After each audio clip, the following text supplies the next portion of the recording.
Boa noite a todos. Vamos fechar os nossos olhos suavemente e levar nossos pensamentos a Deus.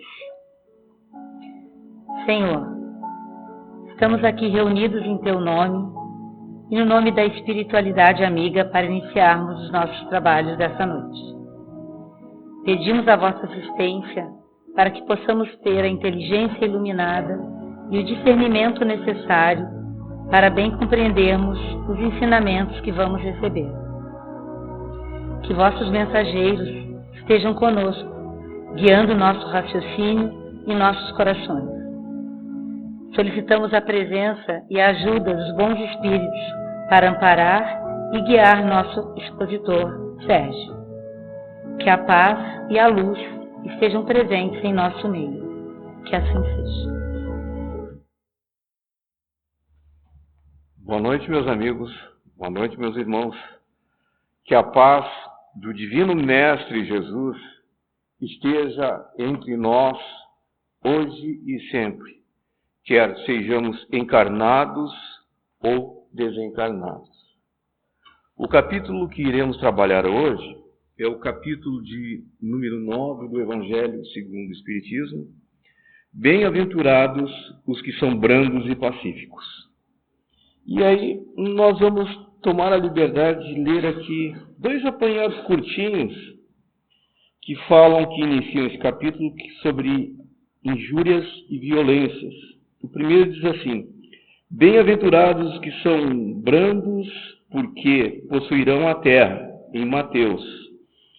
O segundo: bem-aventurados os pacíficos, porque serão chamados filhos de Deus. Queridos amigos, todos aqui presentes têm consciência de que nós estamos no ano 2025. Tudo bem, ano 2025. O nível, o grau, a classe do nosso planeta frente à espiritualidade nos dá como nós sendo um mundo de expiação e prova. E de acordo com a espiritualidade, nós estamos prestes a darmos um salto e a passarmos a sermos um mundo de regeneração. Porém, existe uma observação lá na Gênese, e não tão somente na Gênese, no próprio livro dos Espíritos, que fala que de um mundo de regeneração, a característica dos espíritos que compõem esse tipo de mundo são espíritos pacíficos. E aí vamos voltar um pouquinho para trás lá no tempo e fazermos uma pequena análise. Será que nós somos pacíficos mesmo? Os próprios cristãos, será que nós, como nos classificamos sendo espíritas, nós seguimos o Cristo, nós somos cristãos também, embora a grande maioria ou um número expressivo de pessoas não queiram admitir isso, mas nós seguimos os preceitos. O Cristo é o nosso guia.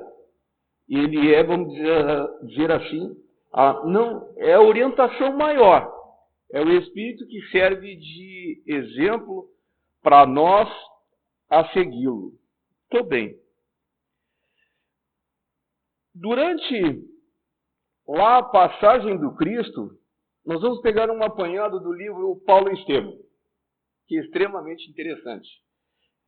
Essa obra, Paulo Estevão, que é dita inclusive pela espiritualidade, Emmanuel, André Luiz, eles já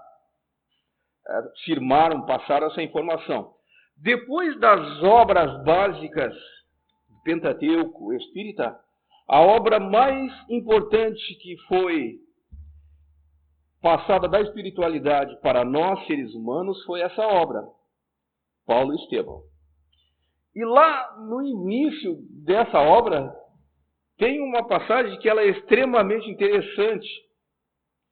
Antes da conversão do Paulo em Saulo, né? Aí a gente sabe que o Paulo ele seguiu tanto aos cristãos que em determinado momento lá na estrada de Damasco, o Cristo aparece para ele e ele cai mediante aquela luz, enfim, que o Cristo, que o Messias, Jesus, passou, enfim, e Jesus vai e pergunta para ele: Saulo, Saulo, por que me persegues?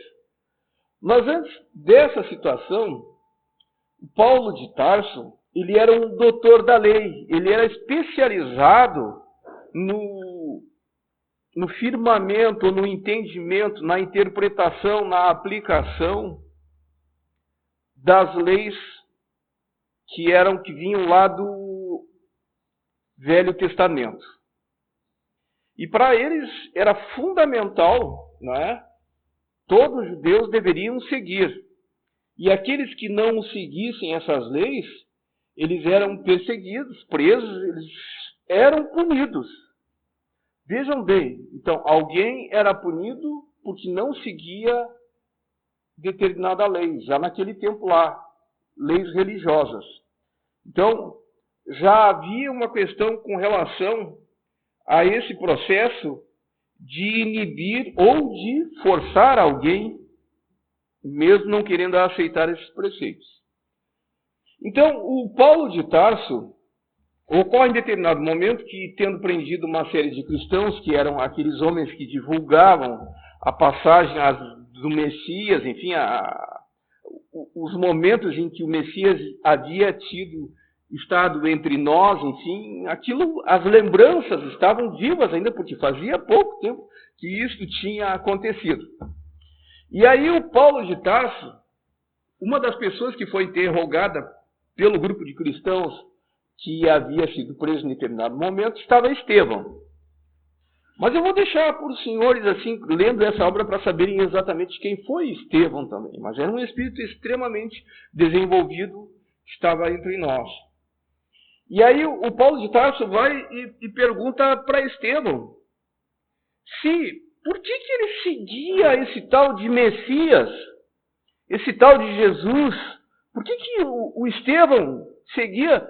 Porque o Paulo de Tarso, ele não conseguia encontrar qual é a lógica, porque afinal de contas, o Estevão, ele pensa, como é que esse Messias, esse tal de Jesus Cristo, pode ser o Messias, que vai ser o rei, enfim, que vai libertar os judeus, e ele ironizando, não é? Sobre os ensinamentos de Jesus Cristo, naquele momento ali, ele não tinha sido convertido ainda. Então ele perguntou para o Estevão, né? Como é que vocês, cristãos, podem seguir a esse tal de Jesus? Eu não consigo entender, dizendo ele. Ele é tão fraco. Vejam bem, ele foi preso, foi açoitado e não reagiu. Se ele realmente fosse o Messias, o Filho de Deus, que veio à terra, enfim, para libertar o povo hebreu do jugo romano, porque naquele momento, naquele instante, lá, não é? Israel estava sob o jugo romano. Ou seja, estavam escravizados, né? E tinha aquela expectativa tida pelos hebreus de que viria o Messias que os libertaria. E aí, como é que aquele homem tão franzino, que era o Cristo que havia sido crucificado, poderia libertá-los? Se nem a ele mesmo ele conseguiu libertar-se. Ele foi crucificado e não teve reação nenhuma. E aí Estevão, ele vai e pergunta a Estevão. Só faltou ele chamar, em outras palavras, o Estevão de mentiroso. Porque ele estava blasfemando. Aquele não poderia ser o rei dos judeus que os libertaria, porque nem ele mesmo conseguia dar liberdade a ele mesmo. Né? Então era uma coisa que era um contrassenso. Entrava em oposição. Aí o Estevão vai e fala o seguinte, não é? Será que o rei dos judeus, eles tinham esperança que pudesse ser um homem que viesse forte, conduzindo exércitos em uma suntuosa biga resplandecente de ouro? Será que esse seria o rei dos judeus? E se assim o fosse, será que essa biga daria para ele a condição dele avançar sobre os caminhos? Só que em determinado caminho, naquele momento ali, essa própria biga, se ela passasse ou cruzasse por um buraco ou por pedregulhos e as rodas quebrassem, o que aconteceria com aquele homem que conduzia a biga, esse suposto rei? O Estevão pergunta para Paulo. Aí o Paulo ficou, claro, ele cairia, não é? Então, a grande maioria, isso faz-nos pensar e refletir, que a grande maioria dos líderes que nós temos a expectativa de que venham provocar ou realizar transformações no nosso mundo, sejam pessoas que demonstrem ter força ou que sejam violentos. Essa é a grande expectativa nossa. Mas o Cristo, ele veio exatamente ao contrário, ele veio mostrar que seria com a lei do amor, e exatamente isso que frustrou os próprios judeus naquela época, que acabaram conduzindo Cristo ao Calvário, enfim, e sendo crucificado. Não é? E, vejam bem, os próprios apóstolos muitas vezes indagavam se o Cristo estava certo em conduzir-se daquela maneira. Não é? Falando na lei do amor. O próprio Judas, quando ele vai e trai ao Cristo, ele tinha absoluta certeza que o Cristo ia reverter tudo aquilo, que mesmo naquela situação dele conduzindo a cruz, passando por toda aquela situação de ser indagado, pisoteado, enfim, desrespeitado pelas pessoas, em determinado momento ele reverteria aquele quadro que se apresentava quando ele conduzia a cruz e ia para o Calvário. O Judas julgava que naquele momento o Cristo ia se transformar, ele ia mostrar a força que ele tinha. E o próprio Judas sabia que o Cristo era o Cristo. Mas ele tinha a absoluta convicção que o Cristo iria se transformar naquele momento, em que ele, sendo pressionado, em que ele conduzindo a cruz, ele reverteria, ele inverteria aquele quadro, toda a situação, e ele mostraria a sua força. Mas não foi o que aconteceu. Porque eles não conseguiam entender como é que alguém falando em amor pudesse transformar o mundo. E vejam bem, a coisa ela ficou tão complicada que com o passar do tempo, lá os cristãos se espalharam, foram entrando ali da Europa, pegando a Ásia, um pouco da África, enfim, né, saindo do Oriente Médio, ali a gente olhando o mapa, a gente vai entender o seguinte, que a própria expectativa dos cristãos, não é, era outra, porque depois, no ano de 64, quando da fundação da igreja, após isso, existe um movimento que vai mergulhar na Idade Média, onde existem as cruzadas.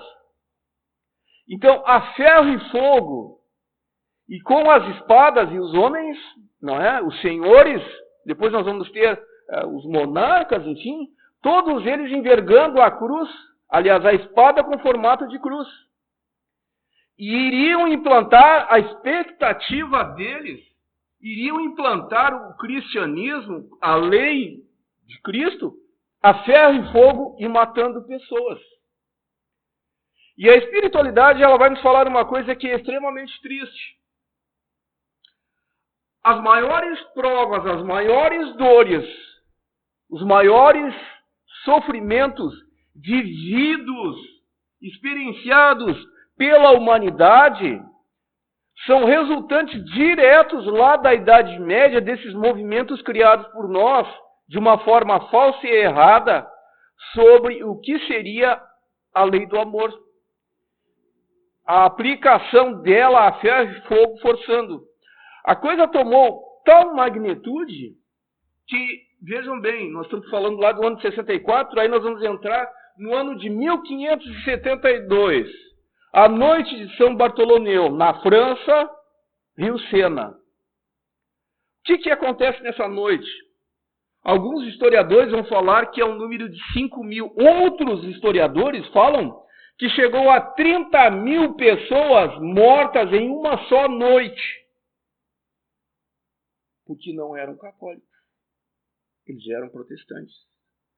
luteranos. E estavam tentando implantar a reforma. Na Renascença, o movimento contra o protestantismo foi tão violento que a própria condição de surgimento na América do Norte dos Estados Unidos se deve à quantidade gigantesca de pessoas que seguiam as igrejas oriundas da Reforma e da Contra-Reforma, lá aquele movimento todo que aconteceu lá na Europa. Essas pessoas foram convidadas a se retirarem de forma forçada da Europa, indo formar os Estados Unidos.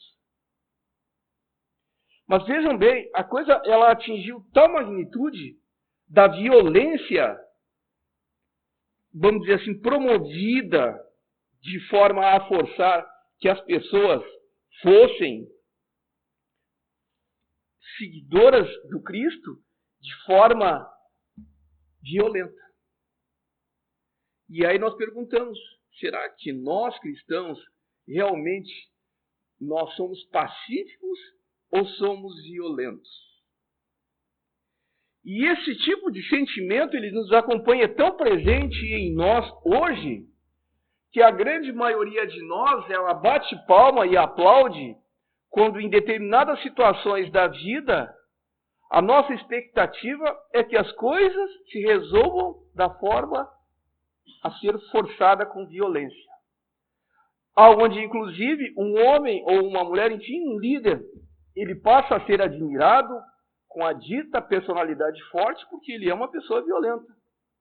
E ele sabe impor o seu ponto de vista independente do que as outras pessoas pensam.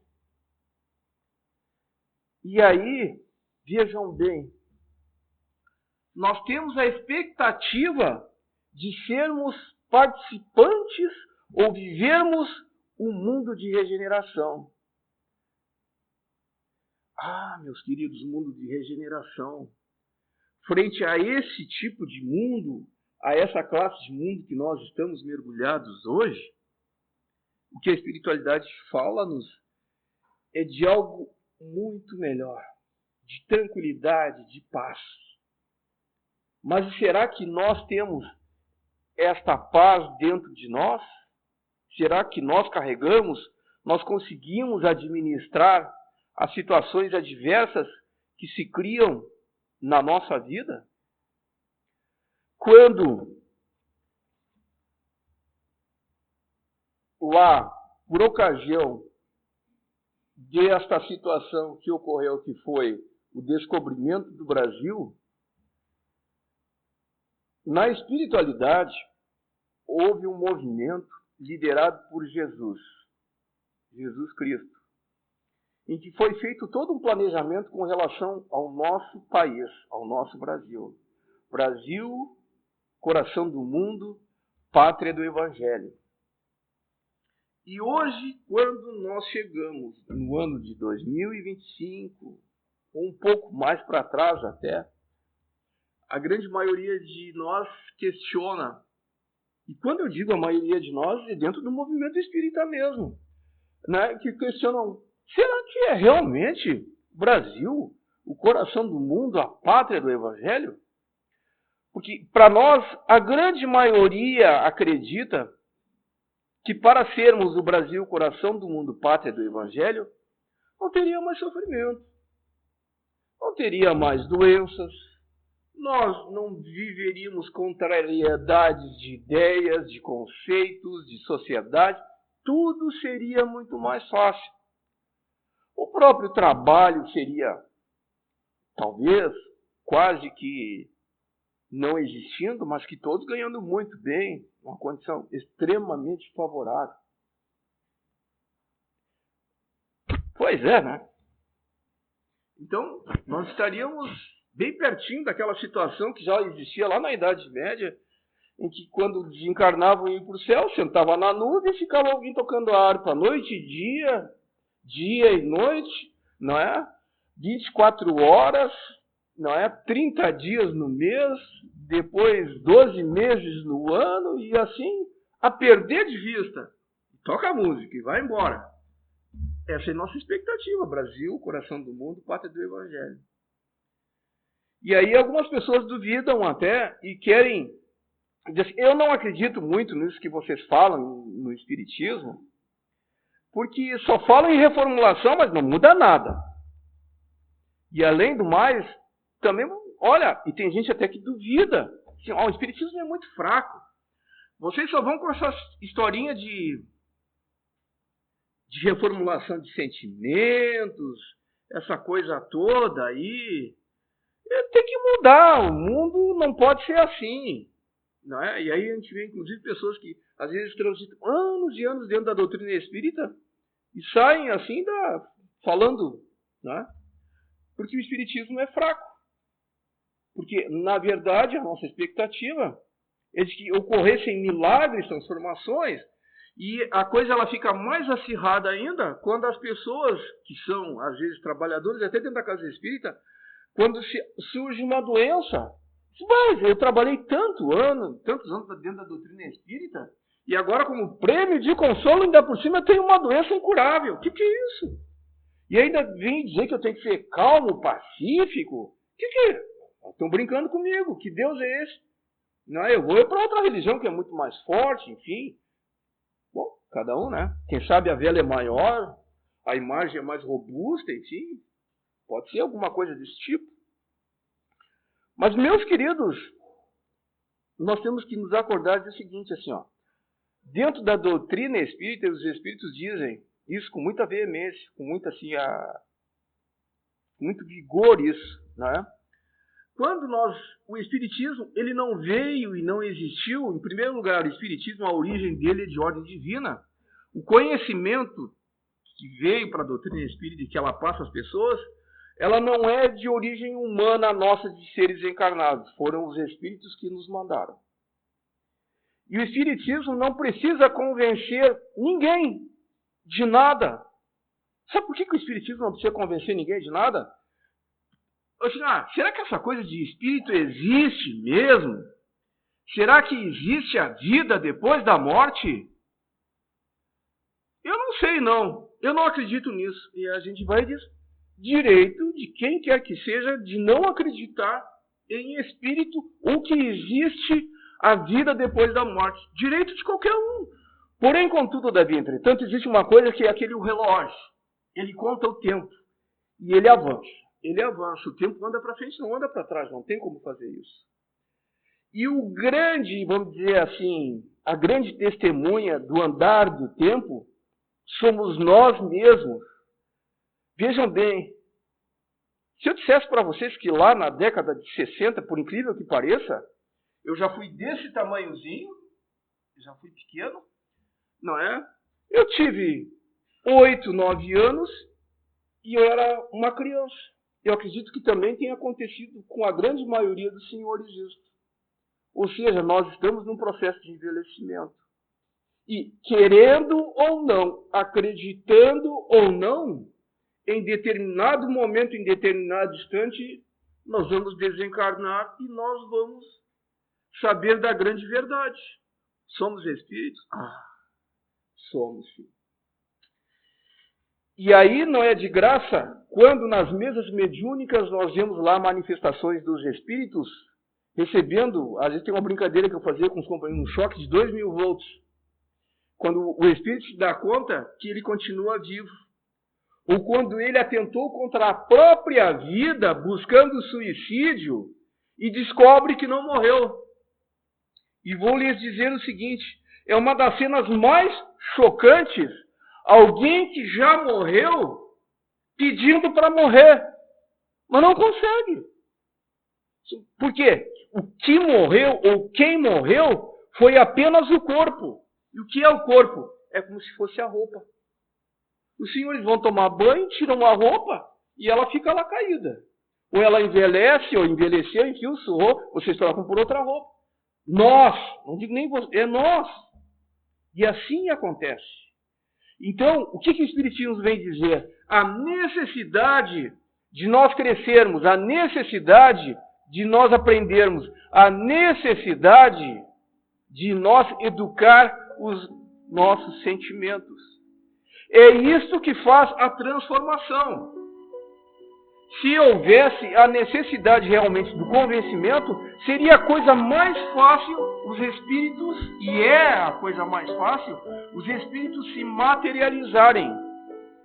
Na década de 50 até 60, era uma das coisas mais comuns que aconteciam.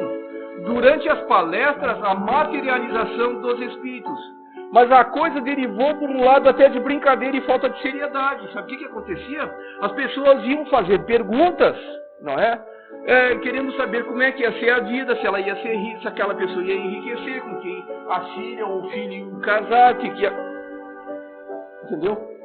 A nossa proposta real de modificação e transformação, nós não levamos a sério. E a espiritualidade cortou. Então essas manifestações, elas deixaram. Eu, particularmente, tem pessoas que aqui estão comigo, sabem e conviveram com médiums de efeito físico. Gente, eles contavam e liam assim, ó, quantas pessoas tinham do teu lado. Ó, você tem essa ou essa pessoa do teu lado. Aí diz assim, ó, como é que ela é? Essa pessoa é assim, assim. Não, mas ela é minha avó, tu não conheceu. A minha avó faleceu há 50 anos, há 60 anos, mas ela está do teu lado aí. Então esse tipo de efeito era uma coisa extremamente comum. Só que a espiritualidade, com o passar do tempo, isso vai passar. Porque na verdade a necessidade maior é a modificação, é a transformação de cada um dos senhores, de cada um de nós, presentes aqui e encarnados.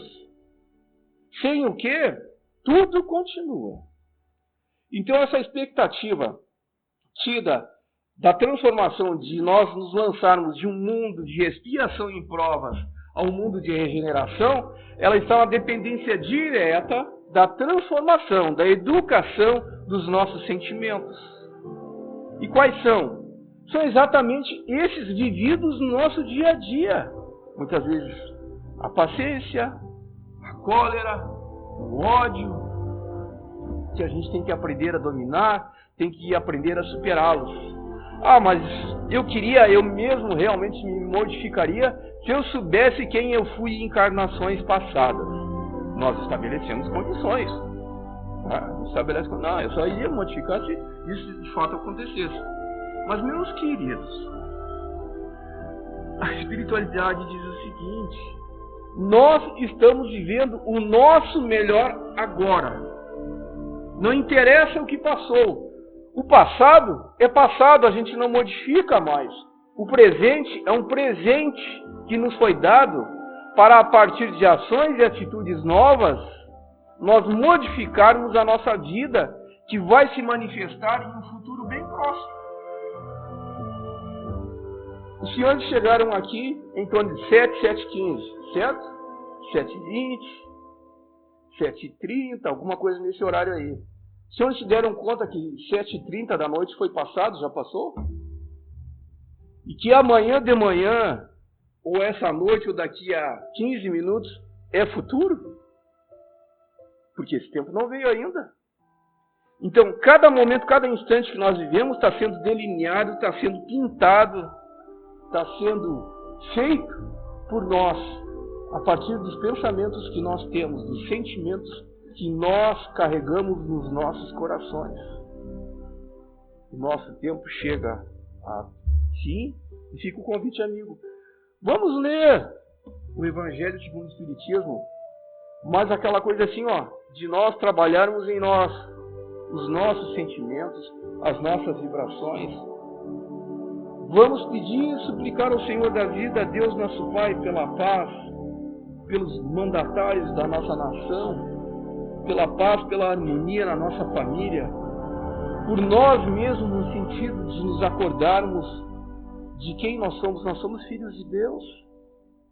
A grande chance, o grande momento, o grande presente, o grande milagre que existe é nós conseguirmos estarmos aqui ainda. E lá da espiritualidade, quando a gente olhar, a gente vai entender de muitas coisas que parecem ou são difíceis de serem compreendidas por nós hoje.